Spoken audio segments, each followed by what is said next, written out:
Ibu bapak, saudara-saudariku yang dikasihi oleh Tuhan, Shalom. Selamat berjumpa kembali dalam Renungan Harian Katolik Paroki Tomang, Jakarta. Hari ini hari Senin, tanggal 16 Oktober tahun 2023. Tema renungan kita hari ini adalah kaum yang beruntung. Ibu bapak, saudara-saudariku yang dikasihi oleh Tuhan, Anda semua pasti pernah mendengar nama Mahatma Gandhi. Mahatma Gandhi adalah seorang tokoh yang sangat dihormati oleh seluruh bangsa India. Bahkan ia juga digelari sebagai Bapak bangsa India, karena memang dialah orang yang memunculkan ide agar India terbebas dari penjajahan bangsa Inggris. Dan ciri khas dari Mahatma Gandhi adalah bahwa ia menentang perjuangan bersenjata, ia menentang kekerasan untuk meraih kemerdekaan dari tangan penjajah. Hal yang unik dari Mahatma Gandhi ini adalah bahwa dia sangat terinspirasi dari Alkitab atau kitab suci kita.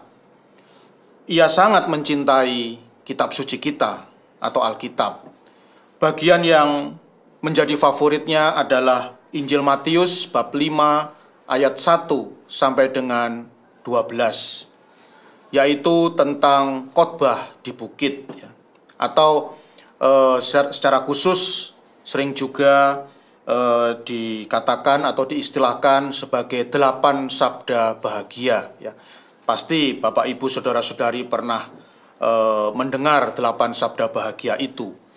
Dan bagi Mahatma Gandhi, ajaran Tuhan Yesus yang dipaparkan di dalam 8 sabda bahagia ini, Injil Matius bab 5 ayat 1 sampai 12 ini sungguh-sungguh menarik hatinya.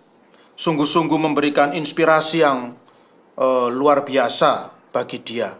Bahkan pernah dikatakan, pernah dikisahkan bahwa Mahatma Gandhi ini suatu kali pernah punya keinginan untuk menjadi seorang pengikut Kristus. Dia ingin dibaptis menjadi seorang pengikut Kristus.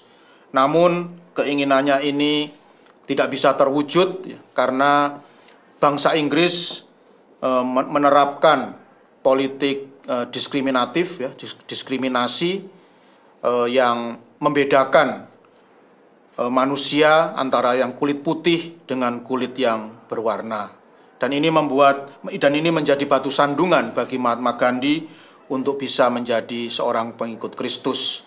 Tetapi di dalam hatinya ia sesungguhnya adalah seorang pengagum dari Tuhan kita yang mulia, Tuhan kita Yesus Kristus.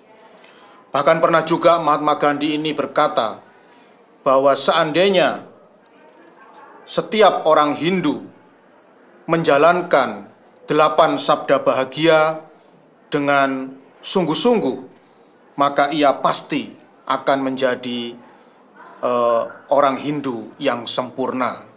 Sungguh luar biasa Bapak Ibu, saudara-saudari, pandangan dari Mahatma Gandhi ini yang sungguh sangat bagi saya sangat mengharukan.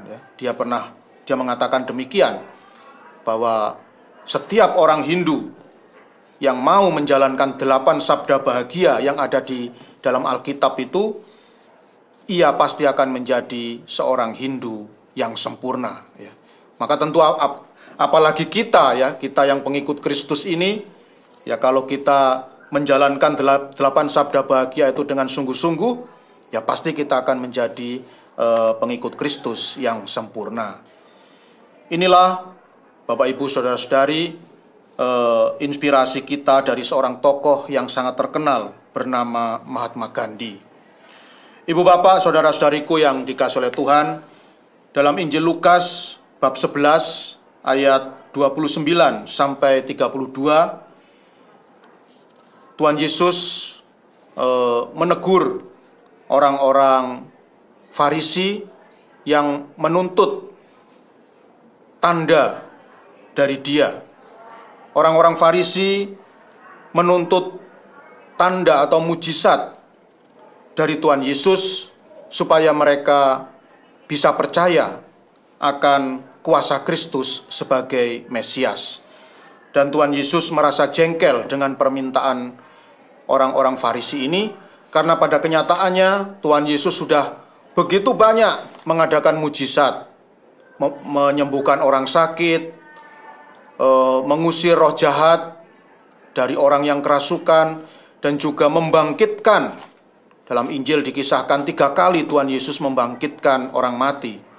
Sudah begitu banyak mujizat yang ditunjukkan oleh Tuhan Yesus di hadapan orang-orang Farisi, tetapi mereka masih menuntut tanda atau mujizat untuk dilakukan oleh Tuhan Yesus supaya mereka bisa percaya.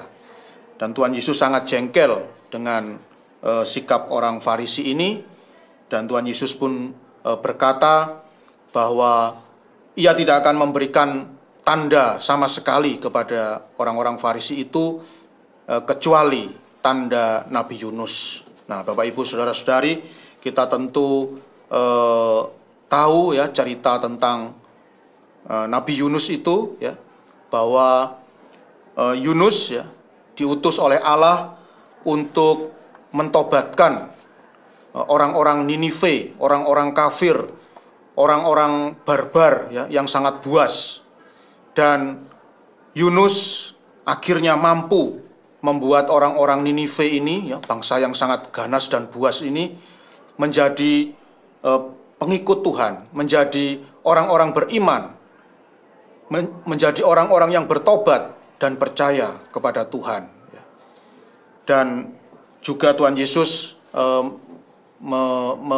memberikan lagi contoh ya dalam kehidupan bangsa Israel di masa lalu, yaitu tentang Ratu dari Selatan yang juga sering dijuluki Ratu Sheba, yang bertobat di hadapan Raja Salomo ketika mendengarkan kata-kata Salomo.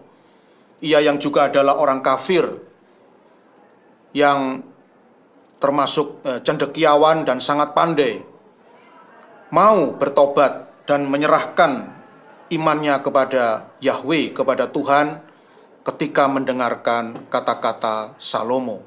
Dan Tuhan Yesus mengatakan bahwa Dia lebih tinggi daripada Yunus dan Salomo. Ya, artinya Yunus dan Salomo ini sebetulnya dibandingkan Tuhan Yesus tidak ada apa-apanya ya, jadi lebih rendah.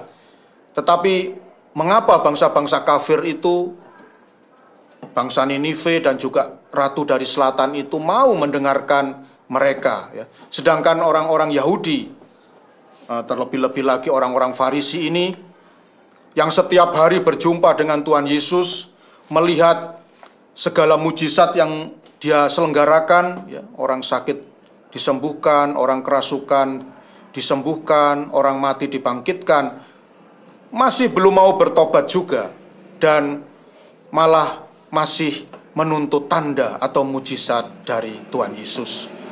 Nah, Bapak Ibu saudara-saudariku yang dikasihi oleh Tuhan, sesungguhnya ini adalah sebuah inspirasi yang berguna bagi kita, inspirasi yang berharga bagi kita. Sesungguhnya kita ini adalah orang-orang yang sangat beruntung ya. Kalau Mahatma Gandhi itu ingin sekali menjadi pengikut Kristus, tetapi tidak bisa ya, karena terhalang oleh politik diskriminatif ya, atau rasialis dari pemerintah penjajahan Inggris ya. Kita semua adalah orang yang beruntung ya, karena kita hari ini boleh menjadi pengikut Kristus. Kita boleh dibaptis dengan tanpa halangan.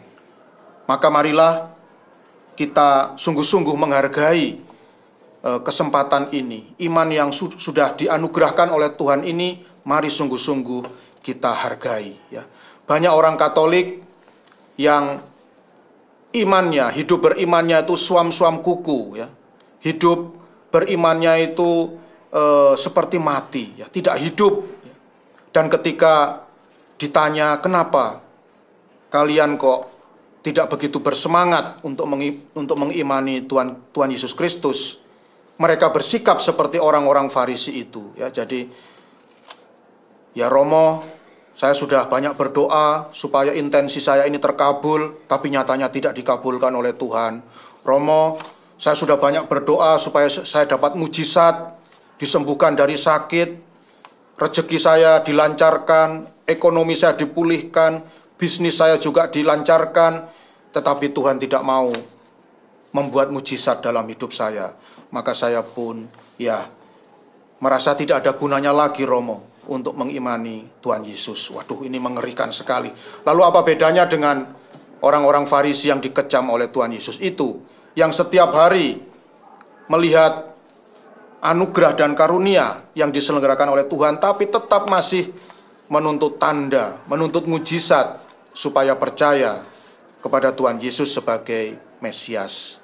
Oleh karena itu, Ibu Bapak, saudara-saudariku yang dikasihi oleh Tuhan, sekali lagi kita ini adalah sungguh-sungguh orang-orang yang sangat beruntung karena telah dibaptis dan boleh mengimani Yesus Kristus sebagai juru selamat dunia yang sejati. Mari kita manfaatkan kesempatan ini, mari kita dalami iman kita dengan sebaik-baiknya, dan mari kita jadikan iman ini sebagai sumber sukacita, sebagai sumber kekuatan di dalam kehidupan kita sehari-hari. Tuhan memberkati.